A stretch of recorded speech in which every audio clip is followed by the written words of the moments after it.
तो दोस्तों SSC GD का एग्ज़ाम आ रहा है, तो उसको देखते हुए हमने मैथ का प्रैक्टिस सेट स्टार्ट करा है। तो ये फर्स्ट प्रैक्टिस सेट है मैथ का। इसमें हम 20 क्वेश्चन प्रैक्टिस करने वाले हैं डेली। तो हम स्टार्ट करते हैं आज का प्रैक्टिस सेट। इसमें मैं बिल्कुल बेसिक लेवल से ही बताऊंगा और आपको जो शॉर्ट ट्रिक है वो भी बताऊंगा। तो हमें ज़्यादा फोकस करना है बेसिक पे कि हम बेसिक लेवल से भी कैसे करें क्वेश्चन को। ज़रूरी नहीं है कि हमेशा हमें ट्रिक है बहुत फास्ट करना ज़रूरी है।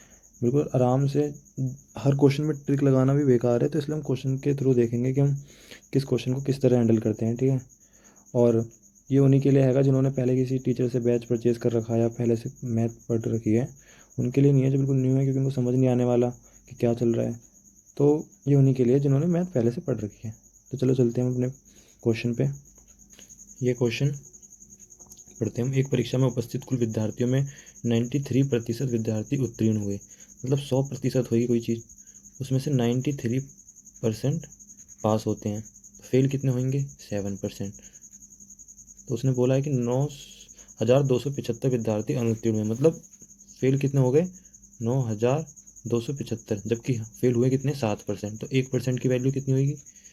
तो इसको इसको देख, 1% की वैल्यू होगी तो 7 से डिवाइड कर देंगे तो ये निकलेगी 1325। मतलब 1% की वैल्यू निकलेगी 1325। इसने पूछा परीक्षा में उपस्थित कुल विद्यार्थियों संख्या, मतलब 100% की।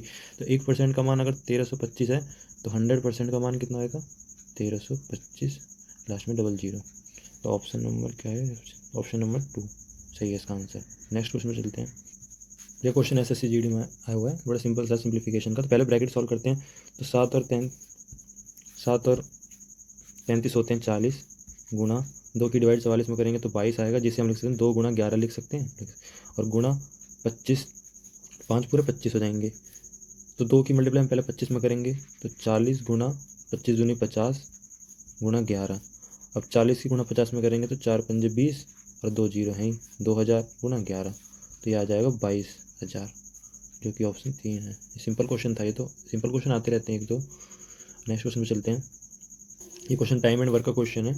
इसमें बोला गया आर एक कार्य को 90 दिन में पूरा करता है। संपूर्ण कार्य का कितना प्रतिशत भाग आर द्वारा 45 दिन में पूरा किया जाएगा? वो 90 दिन में किसी कार्य का 100% कार्य करता होगा। अब वो पूछ रहा है कि 45 दिन में कितना काम पूरा करेगा। तो भाई अगर वो 90 दिन में 100% काम कर रहा है तो उससे आधे दिन में वो आधा ही काम पूरा करेगा।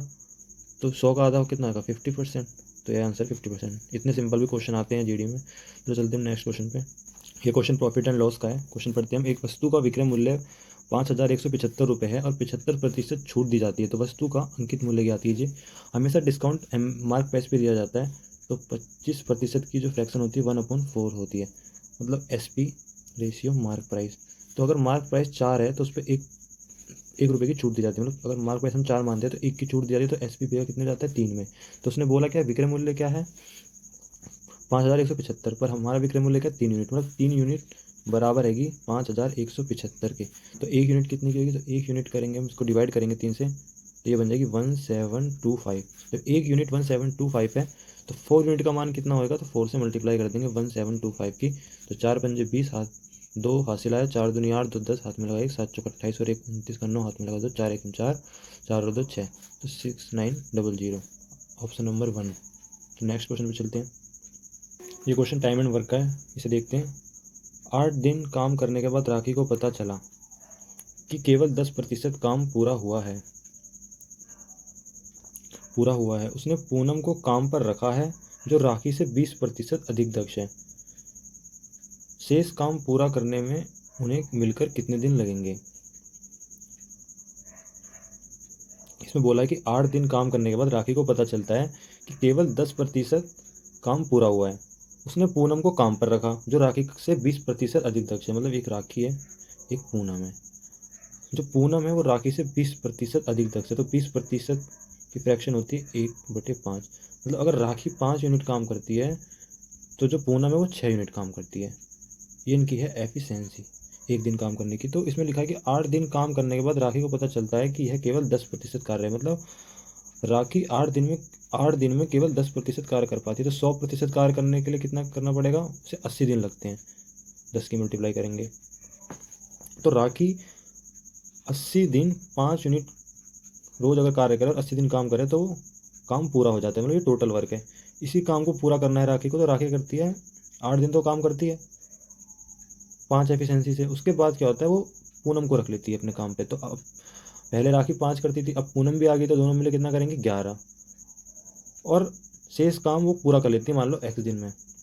तो हमें x की वैल्यू याद करनी है। तो 8×5 = 40, 400, इधर होगा 8×5 = 40 प्लस 11x, 40 इधर लाएंगे तो 360 होएगा इक्वल टू 11x।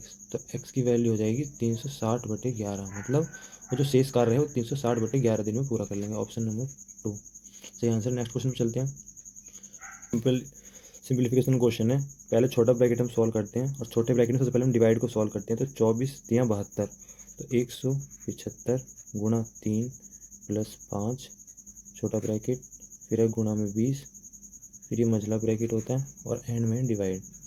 फिर जब डिवाइड के बाद हम मल्टीप्लाई करते हैं, तो मल्टीप्लाई करेंगे हम इनकी, 3×5 = 15, हासिल लगा 1, 7×3 = 21, 21 और 1 = 22, हासिल लगा 2, 3×1 = 3, 3 और 2 = 525 प्लस 5, तो ये हो जाएगा 530। 530 × 20 और डिवाइड 2, 2 से काटेंगे 10 बार, इसका आंसर आ जाएगा 5300। ऑप्शन 4 सही है इसका आंसर। नेक्स्ट क्वेश्चन पे चलते हैं। एक छात्र ने एक परीक्षा में 75% अंक प्राप्त किए और 60% अंक प्राप्त करने वाले दूसरे छात्र से 30 अंक अधिक प्राप्त किए। परीक्षा का अधिकतम अंक ज्ञात कीजिए।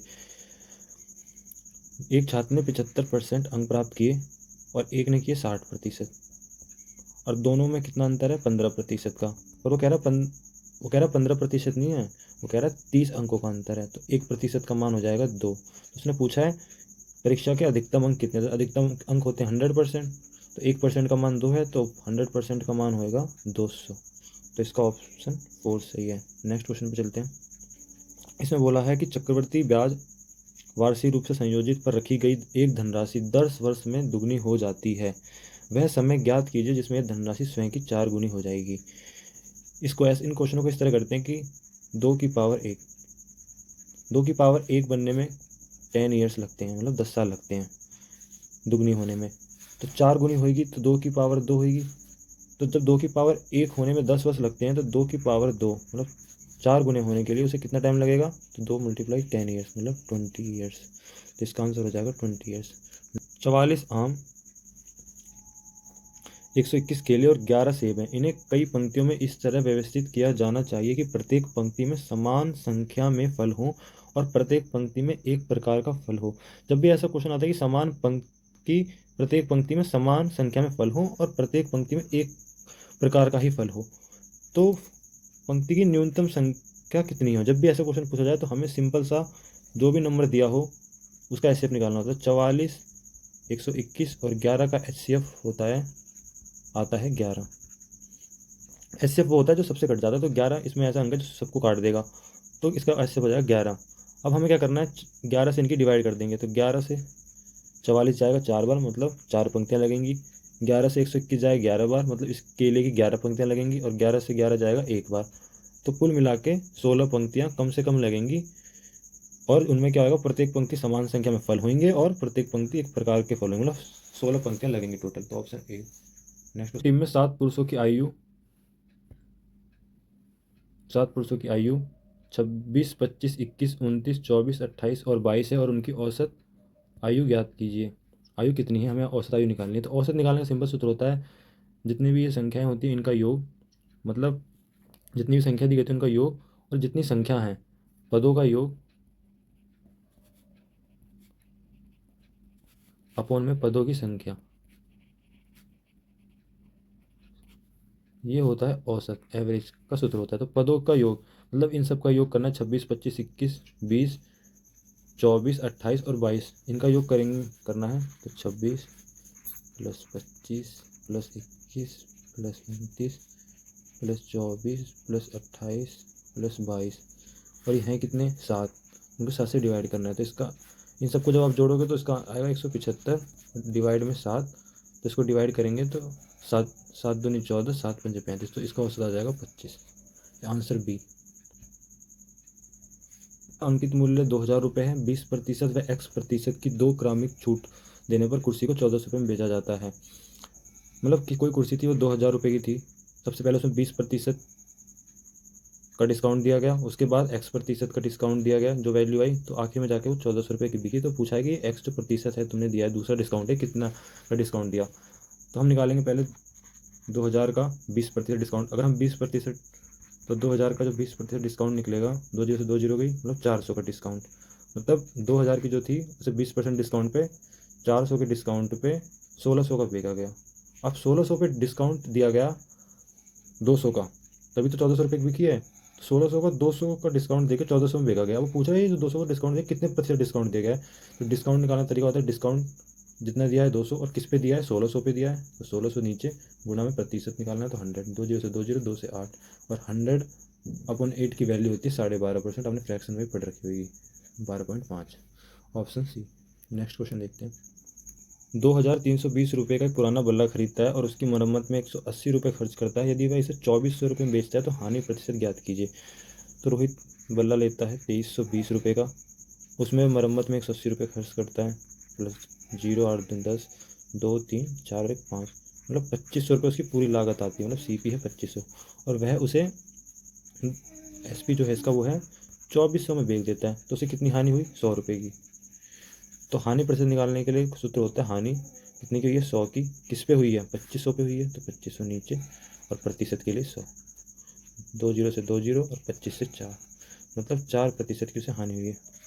3 सही है इसका आंसर। नेक्स्ट क्वेश्चन पे चलते हैं।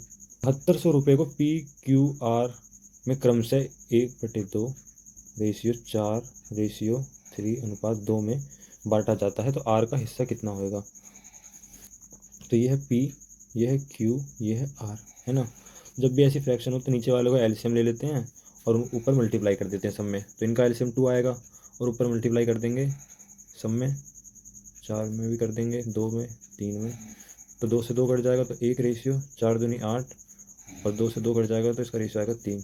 तो PQR का रेशियो आ गया 1 रेशियो 8 रेशियो 3। अब इसने बोला है कि 7200 रुपये, टोटल कितना होगा, 8 4 12 यूनिट हो गया। परंतु उसने बोला 12 यूनिट नहीं है, ये है 7200। तो 1 यूनिट की वैल्यू कितनी आएगी, 12×72, मतलब 600।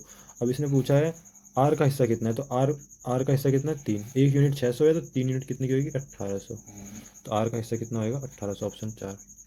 नेक्स्ट क्वेश्चन पे चलते हैं। अब ये क्वेश्चन टाइम एंड डिस्टेंस का है, और इसको समझने से पहले हमें एक चीज़ समझनी होगी, वो है रिलेटिव स्पीड। रिलेटिव स्पीड क्या होती है कि अगर दो चीज़ें, इसकी मान लो स्पीड S1 है और ये कोई ट्रेन है, इसकी स्पीड S2, अगर ये दोनों विपरीत दिशा में आ रही हैं, एक दूसरे की तरफ आ रही हैं, तो जिनकी रिलेटिव स्पीड होगी वो होगी S1 + S2। अगर ये दो रेलगाड़ियाँ वो सेम दिशा में जा रही हैं, इसकी स्पीड S1 है और इसकी स्पीड S2 है, तो जिनकी रिलेटिव स्पीड होगी उसका मान होगा S1 और S2 का डिफरेंस, है ना। जो भी बड़ा हो उसमें छोटा कर दो, डिफरेंस का मतलब ये होता है। तो अब इस क्वेश्चन को हम करते हैं। इसमें बोला है कि दो रेलगाड़ियाँ समान चाल से, मतलब याद रखना दोनों रेलगाड़ियों की चाल जो है समान है, तो हम मान लेते हैं S है दोनों की स्पीड, है ना। दो रेलगाड़ियाँ विपरीत दिशा में चल रही है, मतलब एक रेलगाड़ी इधर से आ रही है, एक रेलगाड़ी इधर से आ रही है।